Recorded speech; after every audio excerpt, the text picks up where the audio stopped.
In your consumer news, roughly a week to go to file your taxes. If you haven't started the process yet, experts say now's a good time to start so you don't face penalties for not filing on time. Jen Sullivan has some last-minute tips to filing those taxes. Time is running out to file your 2024 taxes on time. You have until 11:59 p.m. in your time zone on April 15th to send your federal taxes to the IRS.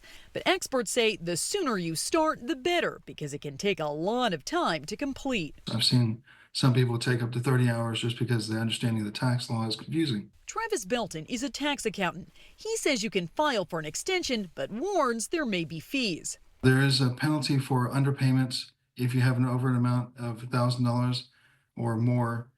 It's called an underpayment penalty. If you owe more taxes than you can afford, you can apply for a payment plan through the IRS's website. But the IRS recommends you pay as much as possible before doing that. Installment agreements are usually supposed to be up to 18 months and can be split out over time. According to the IRS, the penalty to file late is 5% per month on the unpaid balance.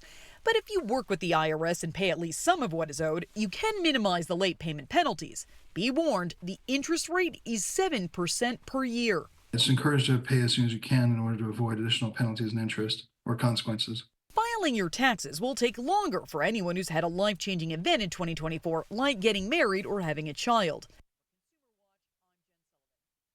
And the CEO of Spirit Airlines is stepping down. Ted Christie's resignation comes after the budget airline filed for bankruptcy last year. The airline's board of directors is now in the process of finding a replacement.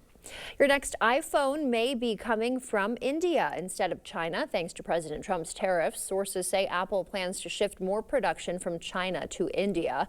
That's because Chinese imports face a 54% tariff rate right now compared to India's 26%. iPhones generate half of Apple's revenue. Even with this change, Indian production would only meet half of U.S. demand this year. And today is the first Mega Millions drawing after changes to the lottery game. The cost of a ticket is now $5, up from $2. The starting jackpot is now $50 million, which is more than double the old one. Officials say these game changes are good for the player because the overall odds to win any prize will actually improve.